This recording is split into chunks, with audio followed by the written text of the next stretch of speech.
Welcome to our episode of Barman Saturdays, and this week I decided to take a look at Surf's Up 2, Wave Mania. A film that pretty much killed my interest in doing any Let's Plays tonight because, honestly, I could probably rant about this film for hours when it comes to certain aspects, even if I keep hitting on the same points over and over and over again, because some of these points just get underneath my skin so badly when it comes to these sequels that just didn't need to exist. I mean, let's face it, when this box says it's the long-awaited sequel to Surf's Up, it's lying to you. I mean, seriously, who thought there should be a sequel to Surf's Up that starred, John Cena, Triple H, Undertaker, Page, or, McMahon? Like, who thought, we need a sequel like that? We need a sequel that features, WWE superstars. We gotta see the WWE's talent, out there in force and voice acting, for a Surf's Up sequel. They're like, seriously, who thought that was going to be a great idea? I mean, don't get me wrong. I mean, The Undertaker has some good bits in this film when it comes to comedic value, but it's not enough to save the film in my eyes. It's not enough to justify making something like this.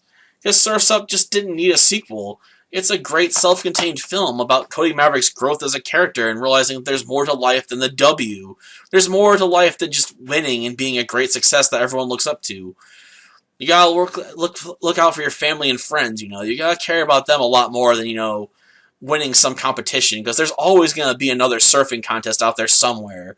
You'll always have another chance to prove yourself, potentially, instead of letting your friend die in order to get that success. Instead, we have to regress Cody's character back to the way he was at the start of the first film. He's all obsessed about winning, about being the greatest, most legendary surfer there ever was. And it has to come at the cost of his friends, then so be it. He will pay that price.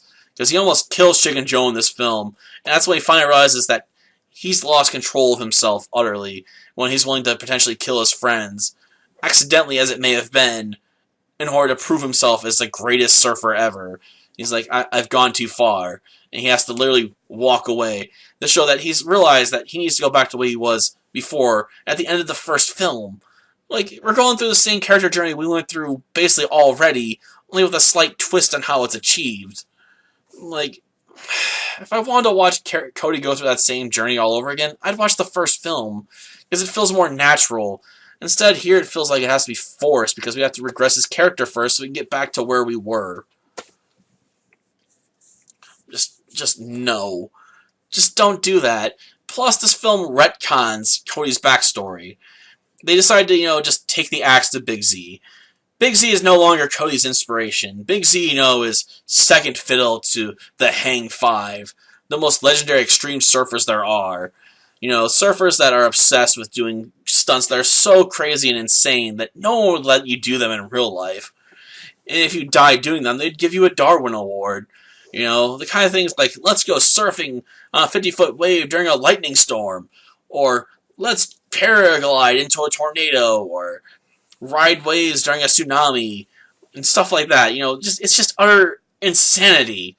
Like, no one in their right mind would do these things. Even people that do dangerous stunts and stuff for a living would tell you that this stuff is dangerous to the point of unbelievability, that they're like, no one in their right mind would do this, because you would almost guaranteed to get seriously hurt or injured. Because when you do stunts for a living, the goal is to do them safely. I mean, sure, there's always risk involved, but you want to do an impressive stunt, but you want to do it in a way that's as safe as possible, because, you can't get rid of the risk entirely, but you don't want to, have guaranteed death almost all the time when you're doing stunts. There's a reason why, they build fireproof suits and stuff like that when they have to do cool scenes like people walking through fire, because you're like, it'd be seriously painful to get third-degree burns just to do a stunt one time. So yeah, the whole concept of the Hang Five is just absolutely ridiculous, and Cody's obsession with them just so they could replace Big Z just sucks. Like, seriously, Big Z was a great character, and we have to basically take the axe to him and have him have one throwaway line in the film. He's not even in the film itself. They have one line where he gets mentioned briefly, and then, let's never talk about him again. Like, damn you.